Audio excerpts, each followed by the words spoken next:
काल संकष्टी होती म्हणून गणपती बाप्पासाठी मस्त मऊ लुसलुशीत उकडीचे मोदक बनवले होते.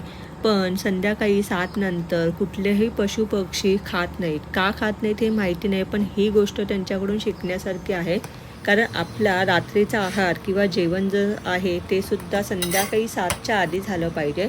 आपल्या हेल्थसाठी ते खूप चांगलं आहे, पण आपल्याला ते जमतच नाही असं. रात्री मोदक केला होता, तो काही कावळेदादांनी खाल्ला नसता म्हणून मी दुसऱ्या दिवशी सकाळी ओव्हनमध्ये गरम केला आणि त्यांना दिला. त्यानंतर बिडाच्या तव्यावरची मऊसूर चपातीसुद्धा दिली आणि हो, त्यांचा आवडीचा नाश्ता म्हणजे ज्वारीच्या किंवा बाजरीच्या लाह्या ह्या मी पाण्यामध्ये दिल्या होत्या घालून. त्यासुद्धा त्यांनी दिमाखामध्ये बसून खाल्लं. मोदकसुद्धा फस्त केला.